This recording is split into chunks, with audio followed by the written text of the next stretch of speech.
ரோட்டில் நடந்து போனோம்னா ஒருத்தர் மேலே லேசாக நம்ம கையோ காலோ பட்டா கூட சாரி சார் மன்னிச்சுக்கம்மா, அம்மா மன்னிச்சுக்க.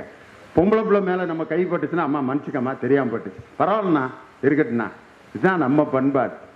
இந்த பண்பாடு எப்போ மாறினதை நான் பார்த்தேன்னா, நான் சின்ன பிள்ளையில சினிமா தியேட்டரில் இப்போ அழகாக ரிசர்வ் பண்ணி போகிறோம். அப்போல்லாம் முதல் நாள் எம்ஜிஆர் படமோ சிவாஜி படமோ ரிலீஸ் ஆனால் அந்த டிக்கெட் எடுக்க வரிசையில் அந்த பொந்துக்குள்ளே சண்டை போட்டு முண்டிட்டு போவாங்க. ஒரு 50 வயசுக்கு மேலே இருக்கவங்களுக்கெல்லாம் தெரியும். அதில் அந்த பின்னால் இருக்கவன் ஏறி அந்த முன்னால் இருக்கவன் தலையில் நடப்பான். அப்பவன் தமிழன் சொல்கிறான், மெதுவாக மிதிரா, மண்ணெல்லாம் கண்ணில் உழுகுது. தலையில் மிதிக்கிறவனை பார்த்துட்டு மெதுவா மிதிரா, என் தலையில உன் காலில் இருக்க மண்ணு கண்ணில் உழுகுதுன்னா அந்த சினிமா மோகம் ஒரு சுயமரியாதையை கூட இழக்க வைத்திருக்கிறதுங்கிறத அன்னைக்கு நான் பார்த்தேன். இன்னைக்கு பார்த்தீங்கன்னா சைனால பீஜிங் ரயில்வே ஸ்டேஷன் மெட்ரோ ஸ்டேஷன்ல ஒரு நாளைக்கு எவ்வளவு பயணிகள் அந்த ஸ்டேஷன்ல போறாங்கன்னா 3.5 லட்சம் பயணிகள் 1 மணி நேரத்துக்குள்ள அந்த பீஜிங் ரயில்வே ஸ்டேஷனுக்குள்ள போவாங்க, திருப்பி வருவாங்க.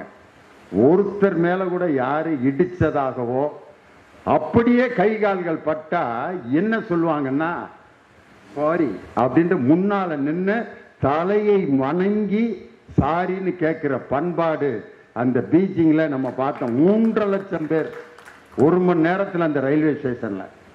ஆனா இன்னைக்கு நம்ம நாட்டில் நடந்ததை பார்த்தீங்களா? ஒரு 27,000 பேர் இருந்த இடத்துல நிற்பதற்கும் சுவாசிப்பதற்கு கூட முடியாமல் 41 உயிர்கள் பறிபோயிருப்பதை பார்த்து இந்த சமுதாயமே தமிழர்கள் இவ்வளவு மோசமாய் போய்விட்டார்களே என்று வேதனையில் இன்னைக்கு நம்ம இருப்பதற்கு காரணம் நமது அந்த அடிப்படை பண்பாட்டை மறந்ததுதான் அனைத்திற்கும் காரணம் அப்படிங்கிறதான் இந்த நேரத்தில் நான் சொல்ல கடமைப்பட்டிருக்கிறேன். சிலவே இன்னைக்கு பெண்களால தானே நடக்குது குடும்பத்தில். இந்த ஆம்பளை இங்கே உட்காந்துருக்கவங்களுடைய வேட்டி சட்டையை பூரா ரேட்டு போடுங்க. வேட்டி பேண்ட் சட்டை எல்லாரும் எவ்வளவு ரேட்டு போட்டு பெருக்கி போட்டா ரொம்ப போனா எவ்வளவு வரும்? ஒரு 40,000 ரூபா வருமா? ஆனா இங்க இருக்க பெண்களுடைய சேலை போட்டிருக்க நகை போக்குவரத்தெல்லாம் கணக்கு போட்டீங்கன்னா எப்படியும் 5 லட்சம் ரூபா வரும். இங்கனையே பாருங்க, பொருளாதாரத்தில் ஆண்கள் எப்படி விட்டு கொடுத்துருக்கான் பாருங்க. ஒரு வேட்டியை திருப்பி திருப்பி கட்டிக்கிடுவான். ஐயா இந்த பக்கம் இப்படி மாத்தி கட்டுவேன், இந்த பக்கம் இப்படி மாத்தி கட்டுவேன். அது ஆம்பளைகளுடைய தியாகமே அது ஒரு தனி. அதனாலதான் இன்னைக்கும் பாருங்க விளம்பரம் பூரா பெண்களை வச்சு தான் விளம்பரம் பண்றாங்க. ஏன்னா அதுகளை தான் அட்ராக்ட் பண்ணணும். இன்னைக்கும் பாருங்க லிரில் சோப், அந்த சோப்பை பெண்களை வச்சு தான் விளம்பரம் பண்றான். லைபாய்னு ஒரு சோப்பு, ரெண்டுமே ஒரே கம்பெனி தான் தயார் பண்றான், இந்துஸ்தான் லீவர். லிரில் சோப்பை பெண்களை வச்சு விளம்பரம் பண்ணுவான், பாத்துறீங்களா? லா லா லா லா லா லா லா லா லா லா லா லா Gampola with freshness Liril.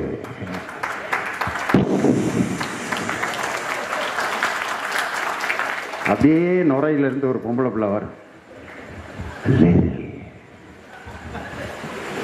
Lifebuoy எப்படி விளம்பரம் பண்ணாங்க தெரியுமா? ஏன் அது விற்க மாட்டேங்க தெரியுமா? ஆம்பளையில வச்சு விளம்பரம் பண்ண. ஆரோக்கிய வாழ்விலேயே காப்பது லைபாய், லைபாய் இருக்கும் இடம் ஆரோக்கியம் அவ்விடமே. அந்த சோப்பு எங்க இருக்குன்னா முனியாண்டி விலாசத்துல கை கழுவுற இடத்துல வச்சிருக்கேன். குளிக்கிறதுக்கு தயார் பண்ண சோப்பை பிரியாணி தின்ட்டு கை கழுவுற இடத்துல வச்சிருக்கேன். பெண்களை வச்சு விளம்பரம் பண்ணா தானே எல்லா பொருளும் விற்கிது.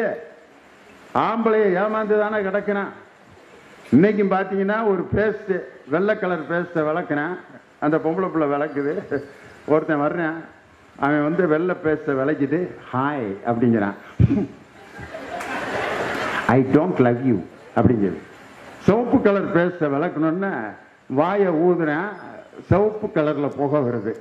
உடனே அந்த பிள்ளை உறிஞ்சிட்டு எஸ் ஐ லவ் யூ. வாயில வர்ற புகைய வச்சாரா ஒரு பொம்பளை பிள்ளை லவ் பண்ண? எப்படி எப்படிலாம் காட்டுறாங்க பாருங்களேன். ஒரு கம்பி கட்டுற கம்பிக்கு பாருங்க கிஸ் கிஸ் கிஸ்கா. கம்பி கட்டுறவன் ஆம்பளை தான். நீ எதுக்கு கிஸ் கிஸ் கிஸ்கா? அந்த பிள்ளையில வச்சு சொன்னா தான் கம்பி வாங்குறாங்க. அதுதான் உண்மை. ஆம்பளையில வச்சு இன்னொரு விளம்பரம் பிறப்பு நடிச்சிருப்பாரு. உடம்பு வலி, ஜலதோஷம், கை கால்லாம் வலிக்குது, ஏதாவது ஒன்று விக்ஸ் ஆக்ஷன் 500 கொடுப்பா. விக்ஸ் ஆக்ஷன் 500 கொடுக்கறதுக்கு பிறப்பு. கட்டுற கம்பிக்கு யாரு? நமிதா. மாம்ஸ், இந்த கம்பி வாங்கி கட்டுங்க மாம்ஸ் அப்படிங்குது. மாமாக்களை எல்லாம் கூப்பிட்டு கம்பி கட்டுறதுக்கு நன்மைதான் விளம்பரம். பெண்களை வச்சு தானே விளம்பரம் பண்றாங்க. ஆண்கள்லாம் பெண்களால எவ்வளவு பாதிக்கப்பட்டிருக்கேன். சும்மாவா சொன்னாங்க? ஒரு படத்துல நீங்க பாருங்க, இன்டர்வலுக்கு முன்னாடி பாருங்க, ஆம்பளை எல்லாம் சந்தோஷமா பாட்டு படிப்பான். பணக்கார குடும்பம்ங்கிற படத்துல எம்ஜிஆர் இன்டர்வலுக்கு முன்னாடி அவரும் சரோஜா தேவியும் பேட்மிண்டன் விளையாண்டுட்டு பாடுவாங்க. பறக்கும் பந்து பறக்கும், அது பறந்தோடி வரும் தூது, சிரிக்கும் அழகு சிரிக்கும், அது சிரித்தோடி வருமா அப்படின்னு பாடின எம்ஜிஆர் இன்டர்வலுக்கு பிறகு பாருங்க, பல்லாக்கு வாங்க போனேன் ஊர்வலம் போக நான் பாதியில். உன்னை யாரு பேட்மிண்டன் விளையாட சொன்னது? பேட்டையும் பந்தையும் வச்சுக்கிட்டு பேசாம இருந்திருந்தா இப்படி ரோட்ல பிச்சை எடுத்துக்கிட்டு பாடுற மாதிரி வருமா? சிவாஜி கணேசன் ஒரு படத்துல பாருங்க, வசந்த மாளிகையில, ஏன் ஏன் ஏன் ஒரு கிண்ணத்தை ஏந்துகின்றேன், ஏன் ஏன் ஏன் 5-6 பொம்பளை பிள்ளைய லவ் பண்ணி வாணிஸ்ரீயை கூட்டு போய், லதா என் காதலிக்காக நான் கட்டியிருக்கும் இந்த வசந்த மண்டபத்தை பார், மயக்கம் என்ன இந்த அப்படி பாடிக்கிட்டு இருந்தவர் எண்டுல பாருங்க, மரணம் என்னும் தூது வந்தது, அது மங்க ஏன்ற நானு ஏமாந்துட்டியா? நிச்சயதாம்பலத்துல பாருங்க, பாவாடை தாவணியில் படம் முடிகிறப்ப இருட்டுக்குள்ள தலைய களைச்சு உட்கார வச்சிருப்பாங்க. படைத்தானே படைத்தானே மனிதனை ஆண்டவன் படைத்தான். அதோடு நிறுத்திருந்தா பரவாயில்ல. தன்னன் தனியே பிறந்தவன் நெஞ்சில் சஞ்சலமில்லையடா, இன்னொரு உயிரை தன்னுடன் சேர்த்தால் என்றும் தொல்லையடா. ஆசை ஏன் இந்த நிலைமை? என்ன காரணம்? சேது படத்துல பாருங்க, விக்ரம், மாலையின் வேதனை கூட்டுதடி, காதல் தன் வேலையை காட்டுதடி, இளம் காற்றே எந்தன் பௌர்ணமி நீ சொல்வாய் கண்மணி, காதலின் கேள்விக்கு வெண்ணிலவின் பதில் என்னவோ, வேண்டாத பேச்சுக்கள் ஏண்டா அம்பி. அந்த விக்ரம லாஸ்ட் சீன்ல பாத்தீங்களா, ஒரு பச்சை போர்வையை போத்திட்டு, எங்கே செல்லும் இந்த எல்லாம் பெண்கள் தான் காரணம். ஏன்னா ஆம்பளையால வேலை செய்ய முடியாது. நம்ம சமைக்கிறது நாங்க தான், டீ போடுறது நாங்க தான். இவங்க 2 பேரும் ஹோட்டல்ல யார் யார் தோசை சுடுறது? பொம்பளையில சுடுறாங்க. அவன் பாட்டுக்கு பாருங்க, விளக்கமாத்துல அப்படி எண்ணெயை தொட்டு அப்படி சத்து சத்து சத்துன்னு 2 தோசைக்கல் அப்படி ஒரு கரண்டி எடுத்து அப்படி அடிக்கிறான் பாருங்க, ராக்கெட் ரவா அப்படி சுருட்டி. யாரு? ஆம்பளைனா. வீட்டுல ராக்கெட் ரவா சுடுங்க பார்ப்போம் உங்களால. ராக்கெட் ரவால ஆம்பளை தான் தோசை மாஸ்டர். பெண்கள்லாம் சும்மா இந்த வழுக்க மண்ட மாதிரி இந்த 3 ஒரு தோசைய, அதுவும் நான்ஸ்டிக் இல்லாம எனக்கு சுடவே வரமாட்டேங்குது. ஆம்பளை எப்படி சமாளிக்கிறாங்க? எல்லாம் ரைட்டு. ஆண்கள்லாம் மிகப்பெரிய திறமைசாலிகள். அன்னையிலிருந்து பாருங்க, தத்துவ மேதைகள் ஆண்கள். உன்னையே நீ எண்ணிப்பார் என்று சொன்ன சாக்ரட்டிஸ் ஒரு ஆண். இந்த மின்சாரத்தை கண்டுபிடித்த தாமஸ் ஆல்வா எடிசன் ஒரு ஆண். வரிசையா விஞ்ஞானிகள் அவங்க தான். திரைப்பட பாடலாசிரியர்கள் அவங்க தான். திரைப்பட டைரக்டர்கள், இசைஞானிகள் எல்லாம் அவங்க தான். 1 2 ஏதாவது ஒருத்தர் 2 பேர் பெண்கள் இடையில இருப்பாங்க. அப்படின்னு யாரு? ஆண்கள்ங்கிற அணியில பேசி முடிச்சிட்டாங்க. பெண்களே அப்படிங்கிற அணியில எவ்வளவு கருத்துக்கள் சொன்னாங்க. இந்த பெண்களால எவ்வளவு வேதனைப்படுறோம் அப்படின்னு இவங்க சொன்னதுக்கு பதில் சொல்றாங்க. வீட்டிலே பெண்களுக்கு இருக்கக்கூடிய அந்த வலிமை, அந்த ஆற்றல். அதனாலதான் கணவனுக்கு தமிழ்ல அழகான தமிழ் சொல் இல்லான் அப்படின்னு அர்த்தம். பெண்ணுக்கு இல்லாள் அப்படின்னா என்ன அர்த்தம்? இல்லத்தை ஆள்பவள். ஆம்பளைக்கு இல்லான் அப்படின்னு வச்சா என்ன அர்த்தம்? இல் ஆண் அப்படின்னா இல்லத்தை ஆள்பவன்ல. இல்லான்னா ஒண்ணுமில்லாதவன் அர்த்தம். இல்லத்தை ஆள்பவள் பெண். ஆணுக்கு இல்லான் அப்படின்னு பெயர் கிடையாது. அதனாலதான் ஒரு பெண்ணை வீட்டுக்கு விளக்கேற்றி வைப்பவள் ஒரு பெண் தான் அப்படின்னு, ஒரு பெண்ணாலதான் இந்த உலகமே வாழ்ந்து கொண்டிருக்கிறது அப்படின்னு ரொம்ப அழகா தன்னுடைய கருத்துக்களை சொன்னாங்க. எந்த இடத்துல ஆரம்பத்திலிருந்து அதிக வாய்ப்புகளை பெற்றிருந்தது பாருங்க, ஆண்கள் தான் எல்லா விஷயத்திலையும். இன்னைக்கு வரைக்கும் பாருங்க, ஒரு சினிமாவில் ஆம்பளை மண்வெட்டி எடுத்து வயக்காட்டில் வேலை செஞ்சுட்டு இருப்பாரு. இந்த அம்மா சோறு தூக்கிட்டு வரும். கல்யாண வலையோசை கொண்டு இவர் வேலை செய்வாரா, இந்த அம்மா சோறாக்கி கொண்டு வருது. இது மாதிரியே தான் காட்டுவாங்க. இவர் வயக்காட்டில் வேலை செய்வாரு, இந்த அம்மா சோறு கொண்டு வரும். அதே மாதிரி இன்னைக்கும் கட்டடத்தில் வேலை செய்யறவருக்கு பேர் கொத்தனார். அந்த கூட வேலை செய்யற அந்த அம்மா இங்க இருக்கிற கலவைய 5 இதுல அந்த சாரத்துல ஏறி சட்டியில தூக்கி கொண்டு போய் அந்த கொத்தனார்ட்ட அப்படி கொட்டும். வேலை எங்க இருந்து? இங்க இருந்து சாரத்துல ஏறி அந்த கலவையை கொண்டு போய் கொட்டுற அந்த அம்மாவுக்கு என்ன பேர் வச்சு கொடுத்துருக்கான்னு தெரியுமா? சித்தாளு. எவ்வளவு ஏத்தம் பார்த்தீங்களா? சித்தாளுனா என்ன அர்த்தம்? சின்ன ஆளு. எதுக்குன்னா சம்பளத்தை கம்மி பண்றதுக்கு. ஆம்பளைகளுக்கு வேற ஒரு வேலை இல்லை, கலவை அள்ளிந்தா அப்படிம்பாரு, அப்படி பூசுவாரு. சாரத்தில் அப்படி ராஜா மாதிரி உட்காந்துக்கிட்டு அப்படி மேல பூசுறவருக்கு பேரு கொத்தனார். அவருக்கு 1500 ரூபா சம்பளம், சித்தாளுக்கு 500 ரூபா சம்பளம். ஒரு பிரியாணி கரண்டியில அந்த வட்டாவில் இருந்து அப்படி கரண்டியை வச்சு கிண்டுற வேலை மட்டும்தான் ஆம்பளை. வெள்ளைப்பூடு உரிக்கிறதுல இருந்து இஞ்சி உரிக்கிறதுல இருந்து அதுகளுக்கு பேர் என்னன்னா கூட மாட வேலை செய்யற பொம்பளை ஒரு 5 பேருங்க. ஆளுக்கு ஒரு 300 ரூபாய போட்டுக்குங்க. சமையல் மாஸ்டருக்கு ஒரு நாளைக்கு 5000 ரூபாய். எதுக்கு? கரண்டியை வச்சு கிண்டுறவருக்கு 5000.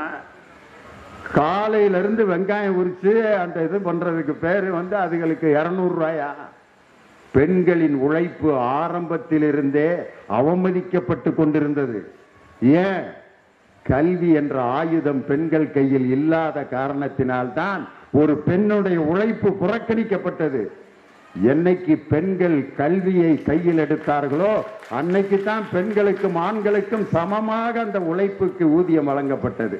இதை முதலில் தெரிவித்தவர் வேறு யாரும் இல்ல, வெண்டாடி வேந்தன், பகுத்தறிவு பகலவன் தந்தை பெரியார்னா. பெண்கள் கையில் இருக்கும் கரண்டியை புடுங்கிட்டு கையில பேனாவையும் ஒரு துப்பாக்கியும் கையில கொடுங்கடான்.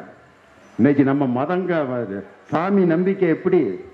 3க்கும் பெண்கள் தான் கடவுள். அலைமகள், மலைமகள், கலைமகள். கலைமகள் யாரு? சரஸ்வதி. கல்விக்கு கடவுள் அவங்க தான். கையில வீணை வச்சிருப்பாங்க.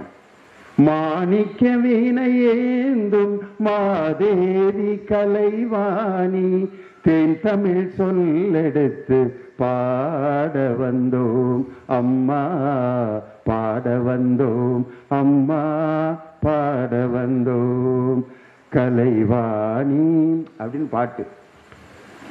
லட்சுமிக்கு ஒரு பாட்டு இருக்கு. கையில இருந்து இப்படி காசு கொட்டும், வெள்ளை கலர் சேலை.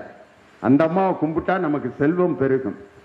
திருவிளக்கை ஏற்றி வைக்கும் திருமகளே வருக, குலம் விளங்க எங்கள் வீட்டில் கொலுவிருக்க வருக, அலைமகளே வருக ஐஸ்வரியம் தருக, அலைமகளே வருக ஐஸ்வரியம் தருக.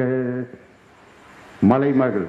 அதுக்கடுத்து மலைமகள். வீரத்துக்கும் ஒரு பெண் தான். ரச்ச ரச்ச ஜெகன்மாதா சர்வசக்தி ஜெய துர்கா, ரச்ச ரச்ச ஜெகன்மாதா சர்வசக்தி ஜெய துர்கா. கலைவாணி கையில வீணை வச்சிருக்கான், லட்சுமி கையில காசு வச்சிருக்கான், பார்வதி துர்கா கையில சூலாயுதம் வச்சிருக்கான். பெண்கள் கையில் அன்று சூலாயுதம் கொடுக்கப்பட்டது. இறைவனின் கையில் கையில் காசு கொடுக்கப்பட்டது, கையில் வீணை கொடுக்கப்பட்டு கல்விக்கும் செல்வத்திற்கும் வீரத்திற்கும் பெண்கள் கடவுளாக வழிபடப்பட்டார்கள். ஆனால் உண்மையிலே பெண்களுக்கு கல்வி, இந்த சமுதாயத்தில் சரஸ்வதிகளை உருவாக்கினோமா? இந்த சமுதாயத்தில் செல்வத்தை லட்சுமிகளை உருவாக்கினோமா? பார்வதிகளை உருவாக்கினோமா? கேள்விக்குறி. இன்னைக்கு பாத்தீங்கன்னா ஆண்களுக்கு சமமாக பெண்கள் அனைத்து பணிகளிலும் இன்னைக்கு ஆண்களுக்கு நிகராக பணிபுரிந்து கொண்டிருக்கிறார்கள். ஒரு போலீஸ் அதிகாரியாக ஒரு பெண் அப்படி நின்று அப்படி கம்பீரமா பாக்கெட்ல அந்த AK-47 துப்பாக்கி அப்படி வச்சுட்டு ஒரு 5 ஆம்பளை அப்படி நின்று அம்மா அப்படின்னு சல்யூட் அடிக்கிறான் பார். தந்தை பெரியார் கண்ட கனவு இதுதான்யா. ஒரு பெண்ணுக்கு ஆண் அடிமையாகிவிட்டான் என்று நீங்க இதுல நினைக்காதீங்க. ஒரு பெண்ணால் அந்த பணியையும் செய்ய முடியும் என்பதை நிலைநாட்டி காட்டியது அதுதான். பெண்கள் துணிந்து ஒரு இடத்திலே ஒரு செயலை செய்ய ஆரம்பித்தால் அந்த செயல் எவ்வளவு தூரத்துக்கு சிறப்பாக அமையுங்கிறதுக்கு வேற ஒண்ணு இல்ல. மதுரையில ஒரு சிறு சேமிப்பை சிறப்பாக நடத்திய சின்ன பொண்ணுன்னு ஒரு அம்மாவுக்கு அந்த பெண்ணினுடைய சேவையை பாராட்டி அன்னைக்கு பிரதமராக இருந்த வாஜ்பாய் ஐயா அந்த சின்ன பொண்ணோட காலில் விழுந்து வணங்கி அந்த பெண்ணை பாராட்டினார்னா, ஒரு பெண் நினைத்தால் எவ்வளவு பெரிய பொருளாதார மாற்றத்தை அந்த சமுதாயத்தில் உருவாக்க முடியும் அப்படிங்கறத அன்னைக்கு காமிச்சாங்க. நம்ம நாகநந்தினி சொன்னது மாதிரி கல்வியில் சிறந்த தமிழ்நாடு அப்படின்னு சொல்லி அந்த நிகழ்ச்சியில நடந்த ஒரு அற்புதமான ஒரு விஷயம். ஒரு பெண் நான் மேத்ஸ் டீச்சர் ஆகணும் அப்படின்னு சொன்ன உடனே கீழே உட்கார்ந்து இருந்த முதலமைச்சர் அந்த பொண்ணை பார்த்துட்டு, சுப்புலட்சுமி அந்த பொண்ணு, உடனே அம்மா இங்க வாமா அப்படின்னு கீழே வர சொல்றாரு. அவங்க அப்பா அம்மாலாம் உட்கார்ந்து பார்த்துட்டு இருக்காங்க. முதலமைச்சர் பக்கத்துல போனோன்னா அந்த பிள்ளைக்கு என்ன பண்றதுன்னு தெரியல. முதலமைச்சர் தான் கையெழுத்து போடுகின்ற அடுத்த நாள் செக்ரட்டரி ஃபைல்ல மு.க. ஸ்டாலின் என்று கையெழுத்து போடும் அந்த பேனாவை எடுத்து அந்த பெண் கையில கொடுத்து, நீ மேத்ஸ் டீச்சர் ஆகும்போது இந்த பேனாவை பயன்படுத்தும் கையில கொடுத்து அந்த பெண்ணினுடைய உச்சியில் முகர்ந்து முத்தம் கொடுத்தார் பாருங்க.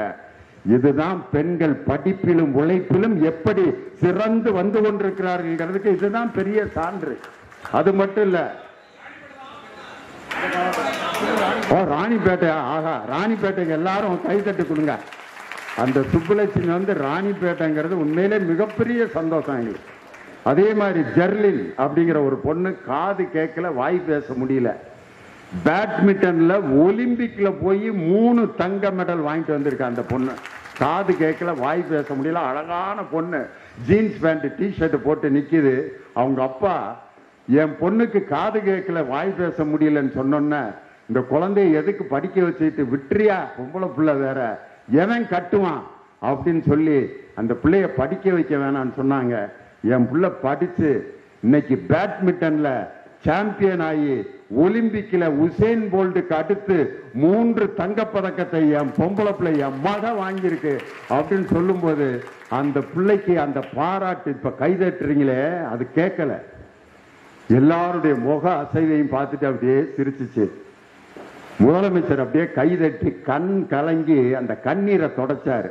அதையே அந்த ஜெர்லின்ங்கிற பொண்ணு பார்த்துட்டு இருந்துச்சு.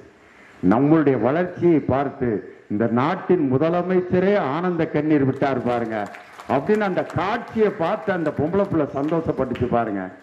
ஒரு காது கேட்காத வாய் பேச முடியாத ஜெர்லின்ங்கிற பொண்ணு 3 தங்கப்பதக்கங்களை வாங்க வைக்க முடியும் அப்படிங்கிற சாதனை படைத்தது இந்த தமிழ்நாட்டில் தான். அதனாலதான் இந்தியாவிலேயே பெண் கல்வியில் அதிக சதவீதத்தை உருவாக்கி இருக்கக்கூடிய மாநிலம் இன்னைக்கு தமிழ்நாடு. புதுமை பெண் நான் முதல்வன்கிற திட்டத்தினால இன்னைக்கு கல்லூரியில சென்ற ஆண்டை விட 4,70,000 மாணவிகள் அதிகமாக கல்லூரியில சேர்ந்திருக்காங்கன்னா ஏகப்பட்ட வாய்ப்புகள் ஆண்களுக்கு ஆரம்பத்திலிருந்து கிடைத்தது. படிப்பதற்கு வாய்ப்பு, பொது இடத்தில் நிற்பதற்கு வாய்ப்பு, சகல சுதந்திரங்களையும் அனுபவிப்பதற்கு வாய்ப்பு. அதனாலதான் அவங்களால மிகப்பெரிய தத்துவ ஞானிகளா இருந்துச்சு, மிகப்பெரிய அறிவியல் அறிஞர்கள், இசையமைப்பாளர்கள், மிகப்பெரிய பாடலாசிரியர்கள் எல்லாம் ஆம்பளைய தான். இசைஞானி இளையராஜா, MS விஸ்வநாதன், பெண் இசையமைப்பாளர் ஒருத்தர் 2 பேர், எங்கனையோ ஒருத்தர் 2 பேர் இருக்காங்க. ஆனா ஒரு பெண் டைரக்டர் சுதா கங்கனா ராவத்,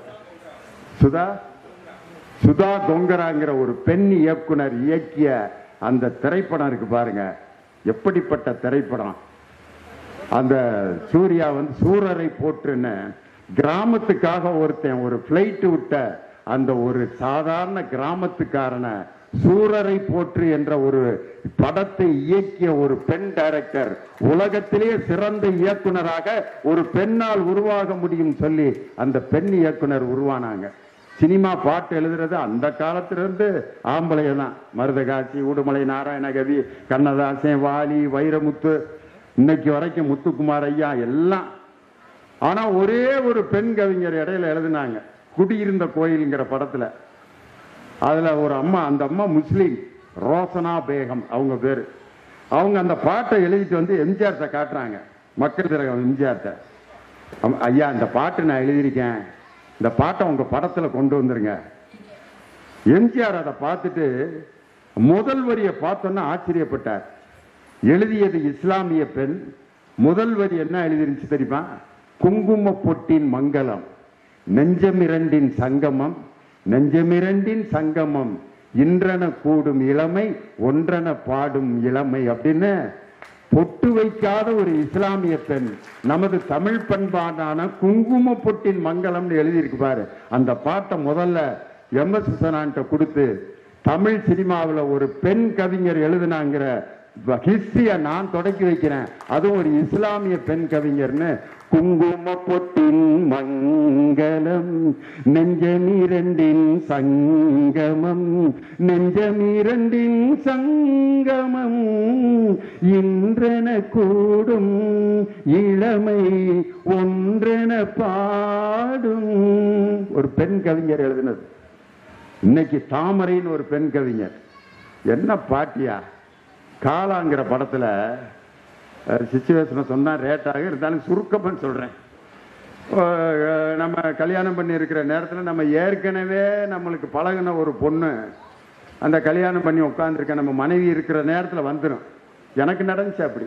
என் மனைவியோட உட்காந்துருக்கேன், ரயில்வே ஸ்டேஷன் நின்றுட்டு இருக்கேன். ஒரு புள்ள, லியோனி எப்படா இருக்க, நல்லா இருக்கியா அப்படின்னு கையை இறுக்க பிடிக்கிறா.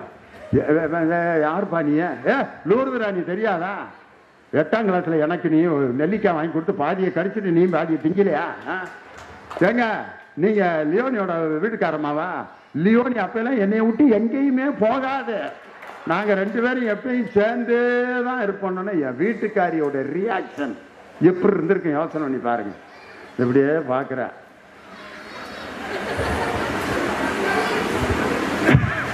ஏமா இப்படி வந்து இதை இந்த நேரத்தில் வந்து நீ சொல்லணுமா? இதே சிச்சுவேஷன் ரஜினிகாந்துக்கு காலா படத்துல வரும். உமாதேவி அந்த கவிஞர் பேரு. அவங்க வந்து ரஜினியோட லவர் ஸ்கூட்டர்ல வரும். ஈஸ்வரி ராவ் ரஜினி இப்படி ஒரு லுக் விட்டுட்டு அப்போ ஒரு பாட்டு அந்த உமாதேவி எழுதியிருப்பாங்க. ஆகாயம் சாயாம தூவானமேது, ஆராம ஆராம காயங்களேது, கண்ணம்மா கண்ணம்மா கண்ணிலே என்னம்மா. அடுத்த வரிதான், ஊட்டா மீட்டாத வீணை தருகின்ற ராகம் கேட்காது பூங்காந்தலே, ஊட்டாத தாயின் கணக்கின்ற பால் போல் என் காதல் இருக்கின்ற. ஒரு பெண் எப்படி உணர்ந்து எழுதியிருக்காங்க பாருங்க. ஊட்டாத தாயின் கணக்கின்ற பால் போல் என் காதல் இருக்கின்றதேன். ரஜினியோட நிலைமை. பழைய லவ்வர் வந்தோன்னா என்னடா பண்றதுன்னு முழிப்பாரு. ஈஸ்வரி ராவ் வீட்டுல வந்து என்னது அவ வந்தோன்னா என்ன அவ்வளவு லுக்கு, என்னையும் தான் விளாத்தி குளத்துல தப்படிக்கிற பெருமாள் பின்னாடியே அலைஞ்சான், இப்ப நான் பஸ் எடுத்து போயிடவா விளாத்தி குளத்துக்கு அப்படிங்க. ரஜினி இப்படி கையை கட்டிட்டு இப்படியே பார்ப்பார். வாழ்க்கையில இதெல்லாம் நடக்கிறது தான். ஆனா இப்ப நான் நீதான் எனக்கு உயிர்ன்ட்டு அந்த ஈஸ்வரி ராவ் கையை பிடிப்பாரு. இந்த சிச்சுவேஷனுக்கு ஒரு பெண் கவிஞரால் பாட்டு எழுத முடியும் அப்படிங்கிறத, பெண்கள் பொது இடத்துல நிற்க கூடாது என்ற நிலை, படிக்க கூடாது என்ற நிலையை மாறி ஒரு ஆணுக்கு நிகராக பெண்கள் கவிதை எழுத முடியும், இசையமைக்க முடியும், படங்களை இயக்க முடியும், இன்ஸ்பெக்டர் ஆக முடியும், ஐஜி ஆக முடியும், கலெக்டர் ஆக முடியும், ஏன் இந்தியாவின் பிரதமராக கூட ஒரு பெண்ணால் ஆக முடியும் என்று அன்னை இந்திரா அவர்கள் இந்த நாட்டின் பிரதமராக இன்னைக்கு மாறினாங்க பார். இதெல்லாம் பெண்கள் அடிமைப்படுத்தப்பட்டு கிடந்தும் அதிலிருந்து பெற்ற வளர்ச்சியில் ஆண்கள் அனைத்து உரிமைகளையும் பெற்று வளர்வது என்பது வளர்ச்சி அல்ல. அமுக்க அமுக்க, நசுக்க நசுக்க, அடிமைப்படுத்த அடிமைப்படுத்த அதை மீறி வளர்வதுதான் உண்மையான வளர்ச்சி.